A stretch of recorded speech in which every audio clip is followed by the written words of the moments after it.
시사본부.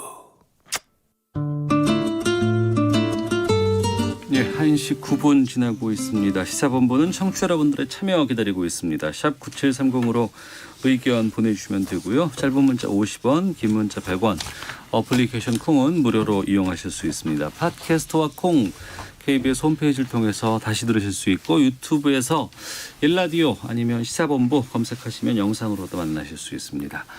전문성과 현장성 살아있는 고품격 범죄 수사 토크를 지향합니다. 매주 수요일 아는 경찰 김은배 전 서울경찰청 국제범죄수사팀장 나오셨습니다. 안녕하십니까? 안녕하십니까? 배상훈 전 서울경찰청 범죄심리분석관 나오셨습니다. 안녕하십니까? 안녕하세요. 네, 몇 번 다뤘었어요. 저희가 이 아는 경찰 시간에 아동을 대상으로 한 잔혹한 성범죄 저질렀고 감형돼서 12년 살았습니다. 조두순 이제 나오는데 한 달도 좀 안 남았죠. 근데 그 전부터 이제 나올 때 뭐 어떻게 해야 되느냐, 뭐 피해자들 여러 가지 걱정이 있다, 이웃들 고민된다 이런 얘기 많이 했는데 요즘 근황 보니까 출소 앞두고 그 취업 준비를 하고 있다고요? 예. 보통 이제 재소자에서 출소를 하게 되면은 예. 여러 이제 출소 이후의 생활 때문에 취업 관련된 부분을 네. 법무부에서 도와주는 경우가 있거든요. 네. 그걸 대행하는 게 이제 한국법무보호복지공단에서 이제 뭐 국민의 세금으로 허그 일자리 지원 프로그램이라는 것이 있는데 네. 취업을 원하는 출소자라면은 누구나 신청할 수 있습니다. 네. 그래서 이제 공단의 심사를 거쳐서 취업 계획을 제출하고 관련된 어떤 교육을 받아야 되니까 교육비를 최대 300만 원까지 지급하고 뭐 관련된 수당도 있습니다. 어떤 자격증을 주는 이런 것들이 네. 거기에 따라서 이제 그것을 신청했다는 거고요. 그것에 대한 심사는 아직 법무부가 진행할 상황이고 물론 이걸 안 하는 사람도 있습니다. 네. 자기는 그냥 뭐 그 본인의 선택이고 예, 선택인데 신청을 했다. 예. 법무공단에서는 이 기준에 대해서는 뭐 아주 좀 심도 있게 심사하겠다까지 얘기가 되고 있습니다. 사회에서 죄를 저질렀어요. 그리고 이제 그 죄에 따라서 벌을 받았죠. 그리고 이제 감옥이나 이렇게 수감 생활을 하면서 죄값을 치렀습니다. 그리고 이제 제2의 삶을 살기 위해서 사회에 또 복귀를 해야 되니까 취업 프로그램 제공하는 건 맞고 또 그렇게 해서 새로운 이제 죄값 치렀기 때문에 사는 건 새 삶을 사는 건 맞는데 이 아동 성범죄자가 취업을 한다, 사회생활을 한다, 이 부분에 대해서 특히 조두순 이 이름과 관련해서는 고민이 됩니다. 그러니까 아동 관련 업체에 취업하는 건 반대한다 하더라도 예. 일단은 범죄를 재가를 치르고 나온 범죄자들이 사실은 취업을 안 하고 돈을 벌지 않으면 또 범죄를 할 수 있기 때문에 그렇죠. 사실은 취업을 유도하고 취업시키는 게 맞습니다. 맞습니다. 조두순 사건은 좀 예를 하지만 어떻든 조두순이도 실제적으로 치료 프로그램 참여해가지고 취업이 어느 정도 됐다고 한다면 네. 아동 취업은 모르지만 일반 취업하는 것은 차라리 그 범죄를 예방하는 차원이 아닐까 싶어요. 제 생각에는. 네. 배상훈 교수께서 그동안 특히 이제 아동 성범죄자들의 어떤 인식이라든가 이런 그 머릿속에 잠재되어 있는 이런 것들 고치기 쉽지 않다라고 계속해서 말씀해 주셨거든요. 어떻게 어느 특정 분야에는 좀 취업 제한이 있어야 되지 않을까 싶은 생각도 있을 것 같은데. 예. 그러니까 어느 일정 한도 내에서는 네. 아동 청소년을 직접적으로 맞닥뜨릴 수 있는 그런 공간과 관련된 곳은 취업을 엄격히 금지해야 되는 것은 맞는데요. 네. 그럴 수 있는 데가 한국 같은 도시가 밀집된 지역 같은 경우는 사실 쉽지가 않습니다. 그렇죠. 예. 예, 예를 들면 남성 성인들만 집중적으로 일하는 어떤 공간이라는 데 그렇게 제한적이고 예. 그렇다고 해서라도 그것이 이제 출퇴근 기간이라든가 아니면 다른 공간에서 아동 청소년을 만날 수 있는 상황이 자주 발생할 수 있는 한국적인 공간 구성이기 때문에 동네마다 다 유치원도 있고 예, 어린이집도 있고 다 그렇잖아요. 그러니까 이런 것이 실제로 실효성이 있느냐?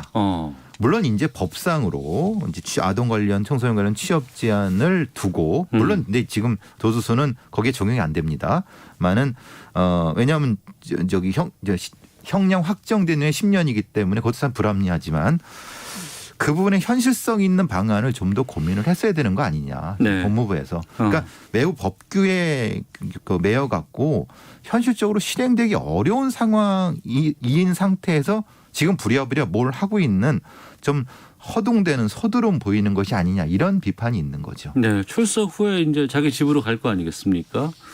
근데 그 지역 주민들이 상당히 좀 불안해하고 있고 이것 때문에 뭐 지자체에서도 이런 조치 취하겠습니다. 저런 조치 취하겠습니다라고 발표는 합니다.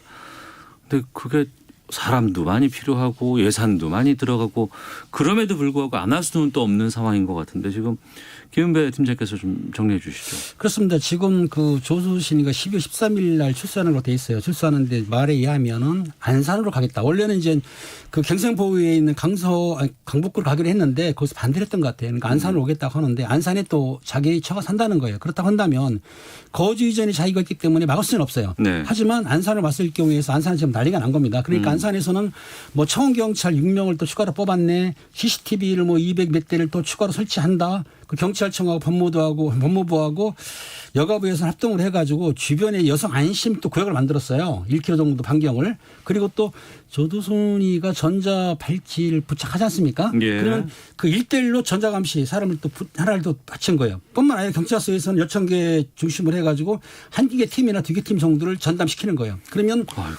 예산이라든지 경찰 인력이 딸리는 뿐만 아니라 그 주변에 있는 다른 것까지 일을 못하는 거거든요. 전담하니까 어떻든 지금 전자 발찌 부착법을 좀 약간 개정을 해가지고 음주를 못하게 한다든지 어린이 근방에 있는 못 가게 한다든지 여러 가지 조치를 취하고 있는데 실제적으로 그런 조치를 제대로 취한다고 한다면 조두순이가 재범하는 걸 막을 수는 있겠죠. 어느 정도. 근데 참 안타까운 것입니다. 지금 팀장님 말씀하신 데 드는 비용이 적지 않습니다. 그렇죠. 차라리 그 비용으로 조두순이 형량 반 정도 지났을 때 집중적으로 다른 재소할 때에 거기서 프로그램을 해내는 게 차라리 효과가 있지 않았을까. 이제서야 이제 부랴부랴 한다 하니 효과가 얼마 있을 것이며 물론 뭐 당연히 이제 밀착 마크를 한다고 뭐 하면 효과가 있겠지만은 제가 늘 말씀드려요. 언제까지 하냐 이 말이. 1년 뒤까지 하나요? 2년 뒤까지 하나요? 그러면 10년까지 하나요? 그러니까 언론에서는 그때 1년 뒤면은 이 보호 조치가 끝납니다. 감시 조치가 끝납니다. 어떻게 되겠습니까? 그럼 똑같은 거 아니에요? 그렇죠. 그럼 3년 뒤에 그러면 그 뒤에의 위험성은 누가 책임지나요? 그러면 거기에 대한 대안도 없는 상태에서 지금 당장에 흔히 말하는 이게 좀 그래서 언발이 오줌 누기 정도밖에 더 되겠습니까? 네. 좀 근본적이고 이거 좀 치밀한 어떤 것이 아니라 그냥 즉흥적인 형태만 했기 때문에 이게 진짜 맞는 건지 하긴 해야 되겠지만은 장기적인 플랜이 없는 상태에서의 지금 상황은 또 이제 다른 상황이 돼서 다른 언론에 관심이 덜 할 때 그때는 어떻게 할 거냐. 그러니까 이 피해자의 아버지도 못 믿겠다. 결국은 이 제도적인 문제를 해결하지 않은 상태에 그러면 떠날 수밖에 없다. 이 얘기지 않습니까? 그 이사 간다고 했잖아요. 이사 가셨다는 거죠. 간단한 얘기죠. 그런데 중요한 거는 조두순이가 실수를 했을 때 실제적으로 우리나라에 보호관찰, 보호감호소가 없어졌었습니까? 그러니까 재범 우려에 따라 가지고 가둬둘 수는 없어요. 이게 문제는. 그러니까는 더군다나 대한민국 알다시피 거주 이전 자유가 있지 않습니까? 취업 자유가 있어요. 그러니까 그거를 막을 수는 없다. 하지만 그 조두순이가 거주를 안산으로 가던 취업을 하든 간에 그 행동을 감시하기 위해서는 인력이 필요한데 그 인력을 법무부도 인력을 제공하고 경찰도 제공하고 사회복지사 제공해가지고 감시하겠다 이겁니다. 그러니까 한 사람을 감시하는 드는 비용과 예산은 상당하겠죠. 하지만 국민 정서상 어쩔 수가 없다라고 보는 거죠. 그러니까 뭐 그동안의 제도상이라든가 그동안의 사회통념상이라든가 이런 곳에 그냥 해왔다가 그때는 또 술 먹으면 감형된다고 하니까 감형도 해서 12년 나오고 그랬다가 이제 나온다고 하니까 부랴부랴 또 이제 안 할 수는 없고 또 여러 가지 사람들이 요구하는 부분들이 있고 걱정하는 부분들이 있기 때문에 이제 이런 조치들이 나오는데 여기에 대한 건 좀 이거 이렇게 해도 되나 싶은 생각이 있고 또 한편으로는 지금 김창룡 경찰청장이 조두순 출소하면 술 못 마시게 하겠다 이렇게 24시간 감시하겠다 이렇게 했다는데 이게 가능한 건가요? 어떻습니까 이게? 그 전자장치 부착 등에 관한 법률에 그 준수 사항이 있는데 예. 그 준수 사항을 갖다가 개정을 해가지고 음주도 그걸 자제하겠다고 했기 때문에 요거는 약간 개정하면 가능하다고 봅니다. 아 그래요? 네네. 근데 보안 처분이기 때문에 가능한데 보안 처분. 예. 이게 흔히 말하는 법률로는 행령이 아니기 때문에 근데 문제는 이게 얼마나 실효성이 있겠느냐. 예를 들면은 가족을 동원해서 몰래 술을 사와서 집안에서 먹고 있으면 먹으면 그걸 어떻게 할 거냐. 그렇죠. 그렇죠. 그 취해서 또 밖에 나오면 어떡할 거냐. 그렇죠. 그럴 때 위험성. 오히려 이런 부분에 대한 것이 너무 치밀하지 않고 그냥 생각나는 대로 막 얘기하시는 거 아니냐. 물론 이것에 대한 대비는 하겠지만은 실제 할 수 있는 것과 네. 할 수 없는 것. 대비해야 되는 것과 이것을 좀 구분해서 얘기를 해야지 국민들이 안심을 할 수 있는데 좀 그래서 되게 답답한 거예요. 이거 여쭤볼게요.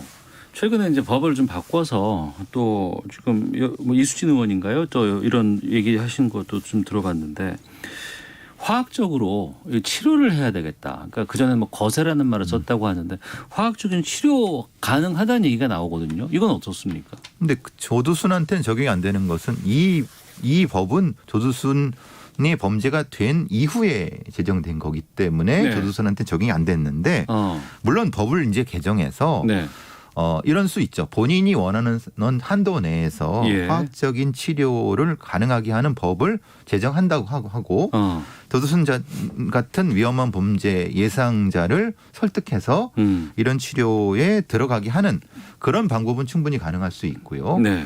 문제는 지난번에 말씀드린 것처럼 치료의 비용 그리고 필요의 효과에 대한 엄밀한 연구 결과 네. 이 부분이 사실 불확실하다는 겁니다. 네. 그러니까 치료 비용도 뭐 들리는 얘기에 따라서는 한 번 주사 맞는데 50만 원 정도 그것도 한 달에 한 번. 그럼 뭐 몇 명까지 해야 되느냐. 그걸 또 감시를 관리를 누가 할 것이냐 이런 부분 때문에 분명히 실효성은 있을 것 같은데 네. 거기에 대한 비용이라든가 관리 체계에 대한 것이 얘기가 되지 않은 상태에서 얘기하는 건 좀 사실 좀 위험한 상태다 이거죠. 그렇습니다. 그 화학적 거세라고 하는데 실제적으로 그거는 조두순 사건 때 해당이 없었어요. 2012년 예. 됐기 때문에 해당이 없는데 요거는 피의자도 피고인이 동의도 해야 되지만은 치료 목적으로 해가지고 그 약물을 주입하는 거 아닙니까? 성호르몬제를 주입하는데 조두순이는 해당이 없어요. 현재 그렇기 때문에 화학적 거세도 안 되는 거고 그러니까 이 화학적 거세는 그 조두순 이후에 성범죄자들이 어느 정도 받은 사람도 있는데 일부는 약효 효능이 있었지만 일부는 네. 없다는 거예요. 그리고 부작용도 있습니다. 이게 왜냐하면 여성 호르몬 같은 경우는 되어 있다는 것 같아요. 제가 알기로는 그렇기 때문에 유방이 커진다든지 골다공증 생기기 때문에 문제가 있는데 어떻든 본인들한테 주기적으로 주사를 하는데 아까 교수님 말씀한 대로 경비도 만만치 않거든요. 그러니까 요청한 사람들만 하는데 조두순 사건만큼 해당이 없다. 이렇게 보시면 되죠. 알겠습니다. 이게 출소 이후에도 계속해서 좀 얘기는 좀 나올 것 같습니다. 상황 좀 보죠. 자, 아는 경찰. 텔레그램 단체 대화방 통해서 4천여 명에게 성착취 동영상 유포한 N번방의 통로 역할을 했다. 이렇게 지금 보도가 나오고 있습니다. 왓치맨에게 1심 선고가 내려졌는데 법원이 징역 7년 선고를 했죠? 그렇습니다. 왓치맨에게 정의 7년 선고를 했는데 사실은 3월 달에 그 검찰 구형이 3년 6개월 했습니다. 6개월. 그런데 이제 구형량이 3년 6개월이었어요. 그렇게 됐기 때문에 요러니까 비난이 엄청 컸었죠. 그러다 보니까는 검찰에서 다시 이제 재구형을 했는데 뭐냐면 영리 목적으로 한 것이다 이 사람이. 네. 그리고 N번방하고 연관성이 있다는 걸 해가지고 10년 6개월로 구형한 거예요. 네. 그러니까 꼭 3배를 더 구형을 하니까 법원에서 선고를 7년을 한 거죠. 네. 참 같은 죄인데 구형이 이렇게 크게 다 차이가 있었네요. 네. 그러니까 사실 이게 이 왓치맨이 중요한 건 뭐냐면 이 성착취 범죄의 구조를 이해해야 되는데요. 네. 우리 같은 박사, 조주빈이라든가 각각 같은 수계급이 있지만 실제로 이런 범죄는 행동대장이 제일 중요합니다. 아, 그 왓치맨이 네, 왓치맨이 행동대장이죠. 말하자면 광고 배너를 하고 실제로 명령 수행을 내리고 그것을 뭐 게재하고 이렇게 했다고 하면 이게 흔히 말하는 행동대장 형태거든요. 모집책 이런 것도 활동하고. 그렇죠. 모집책의 모집책이죠. 정확히 말하면. 예. 그런데 문제는 이제 조지빈과 문영욱의 어떤 형량에 대비해서 왓치맨의 형량이 상당히 낮고 그 비교해서 또한 그럼 경찰이나 검찰이 왓치맨의 역할에 대해서 너무 안이하게 보는 것이 아니냐. 네. 단순히 이것을 판매하기 위한 목적 자체만으로 봤지 오히려 조주빈과 문영익처럼 범죄단체 구성의 수계 정도로 봐야 된다. 제가 보기에는. 예. 이 범죄의 특성 자체를 충분히 이해해야 된다. 근데 그렇게 되지 않은 상태에서 역할을 너무 낮게 보게 되면 생각해 보십시오. 이게 7년 선고했지만 2심에선 좀 깎이겠죠. 그럼 이 사람 나이를 생각하면은 30대 중후반이 금방 나옵니다.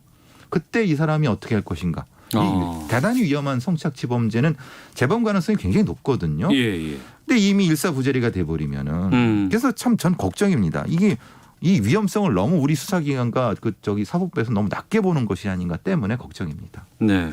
3년 6개월을 애초에 구형했다가 이 구형량을 다시 워낙 여론이 안 좋으니까 바꿔서 10년 6개월을 올렸고 그렇게 해서 이제 1심에서는 7년 선고가 나왔어요.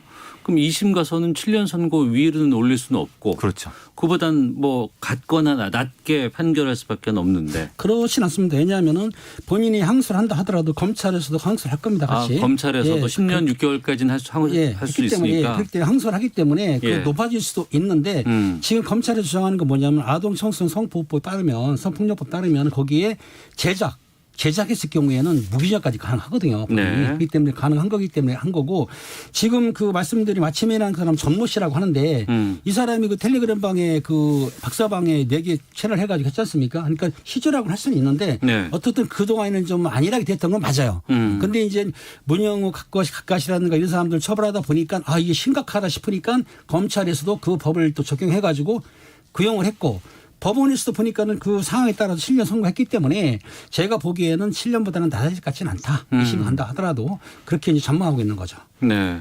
그 갓갓이라는 사람 이름이 문형욱. 여기는 형량이 어떻게 됐습니까? 아직 선고 전이죠. 선고 전인데 검찰에서는 무기징역을 구형을 한 거죠. 했죠. 구형은 아마 이번 무기징역이. 19일이나 20일쯤 할 것 같은데 예. 선고는 아직 안 내렸죠. 내일 모레쯤은 예. 선고합니다. 어. 아직 그 선고는 안 나왔고 구형만 나왔습니다. 그러네요. 앞서 배상욱 교수님께서 말씀해 주신 것처럼 이런 그 수괴라고 하는 문형욱이나 조주빈 여기 무기징역 구형할 거였는데 애초에 그 왓치맨은 3년 6개월 이거 너무 갭이 크잖아요. 그러니까 이제 이 범죄자들의 위험성에 대해서 너무 안이하게 보고 있다는 겁니다. 검찰에서. 그러니까 그냥 대략적으로 해버리고 근데 이제 여론이 안 좋으니까 부랴부랴 다른 거 붙여갖고 해버리니까 네네. 검찰의 기소를 믿을 수 있느냐. 이게 너무 고무줄이 아니냐. 그럼 애초에 심도 깊게 수사를 한 게 맞느냐. 이런 문제가 나오는 거죠. 근데 왜 우리는 지금 이 왓치맨을 왓치맨이라고 불러요? 이 신상 공개 안 됐나요? 신상 공개가 못했었죠. 신상 공개는 그 신청을 해야 됩니다. 예. 그때 못했죠. 못했는데 지금 정보 공개가 지금 이번 선고에 정보 공개 청구를 해줬어요.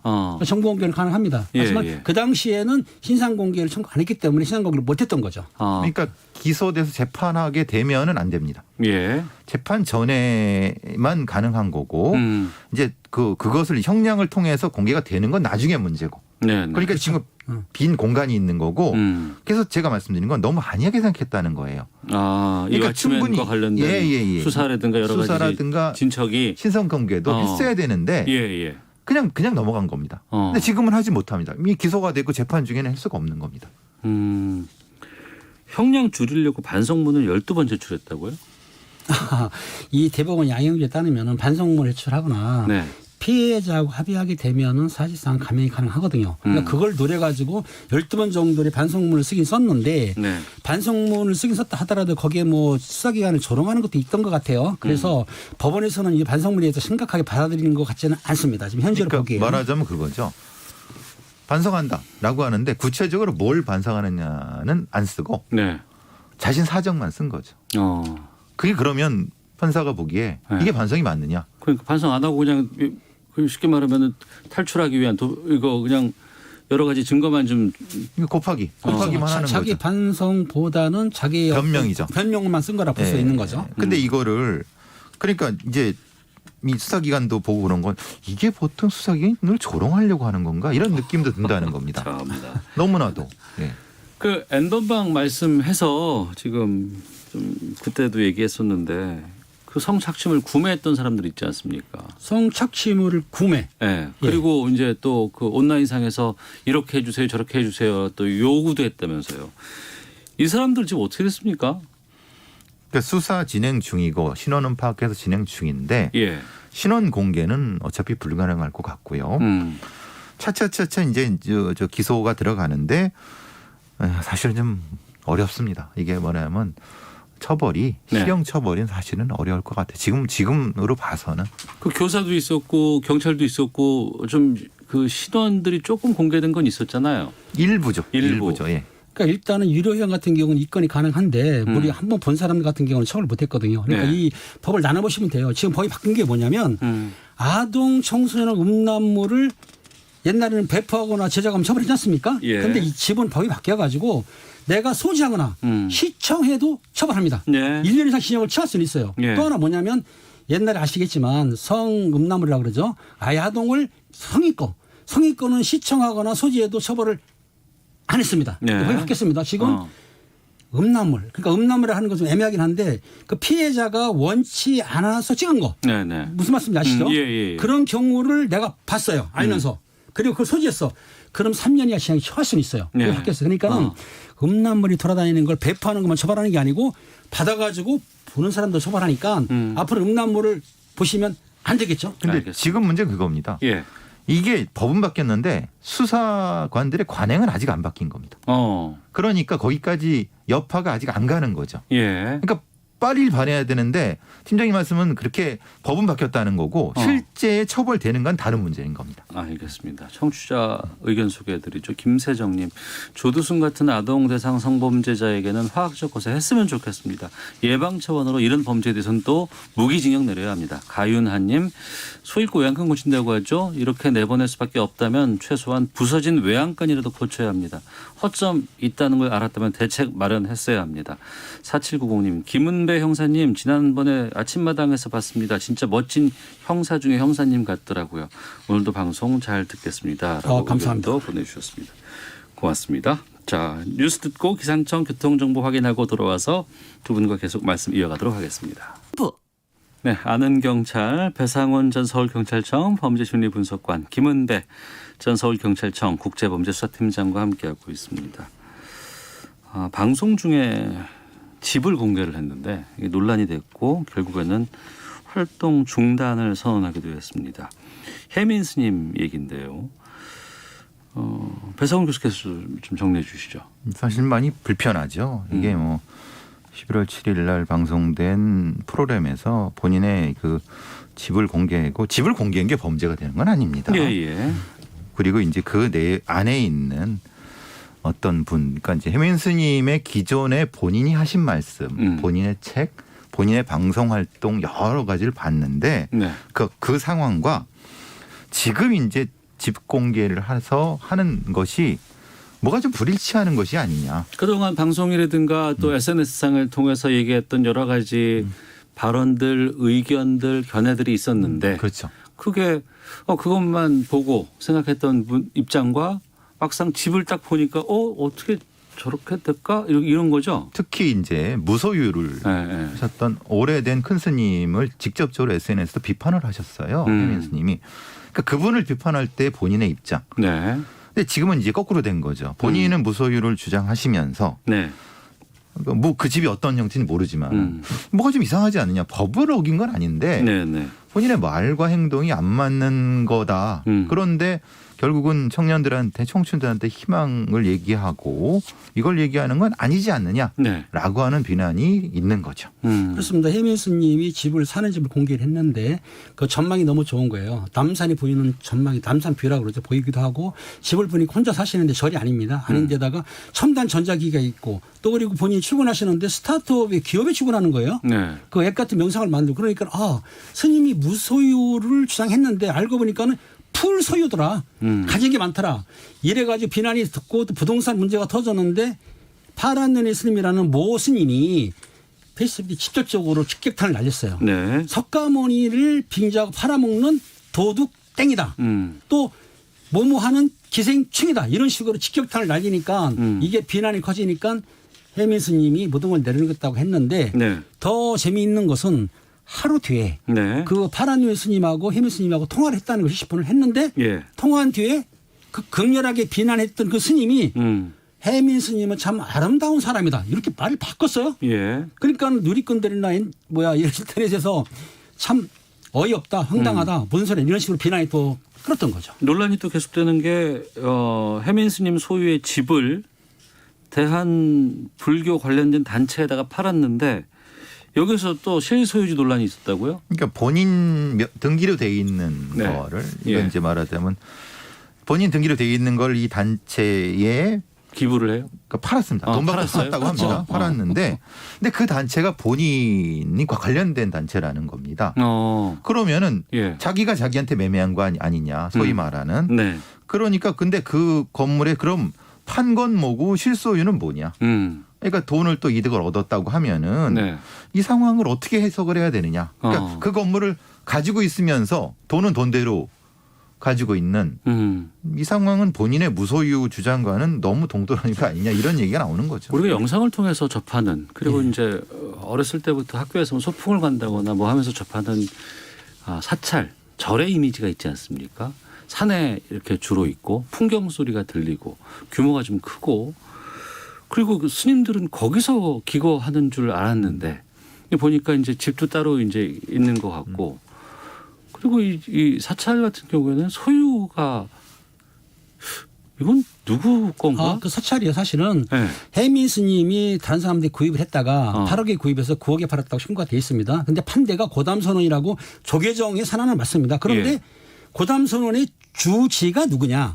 주지가 주봉석이라는 사람인데 예. 그 주봉석이라는 사람이 실질적으로는 해민 스님이에요. 본명입니다. 그러니까 해민 스님은 사실은 미국 시민권자예요. 예. 간단히 소개하게 되면 그분이 하버드대에서 비교 종교학 석사했고 프린스턴 대학에서 종교학 박사했고 예. 그다음 햄프셔대에서 종교학 교수를 7년간 재직한 뒤에 2000년도 해인사에서 3위계를 받았고 2008년 지키사에서 비교계를 받아가지고 조계정 승려로 되신 분이죠. 그러니까 네. 특이한 이력인 거예요.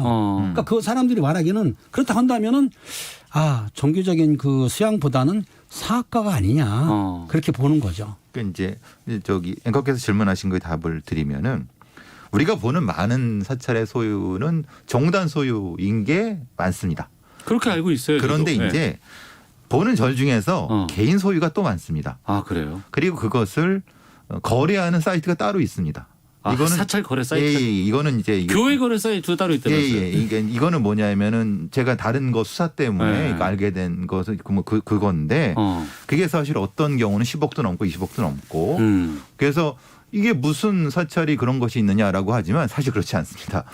거래가 되는 액수가 10억 단위, 20억 단위가 넘는 데가 많고 그것의 기준은 소위 말하는 이 들어오는 돈 뭐죠? 이게 시주. 예, 시주돈에 따라서 바뀐다는 얘기가 있는 건데 네. 물론 모든 절이 그렇다는 거 아닙니다. 절대 그런 말씀은 아닌데 일부 나쁜 마음을 먹은 사람들이 그런 식으로 소위 말하는 절과 종교를 이용해서 치부하는 사람들도 분명히 소수 존재한다.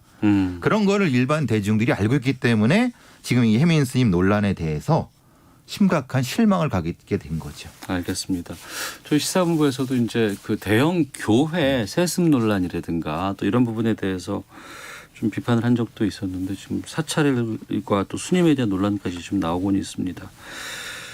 좀 전반적으로 좀 종교에 대한 불신과 혐오가 지금 계속해서 좀 나오고 있지 않는가 생각이 들기도 하고 좀 생각해보고 자성해봐야 될 부분들도 좀 있지 않을까 싶네요. 자, 아는 경찰 여기서 좀 마치도록 하겠습니다. 배상훈, 김은배 두 분과 함께했습니다. 두 분 오늘 말씀 고맙습니다. 감사합니다. 감사합니다.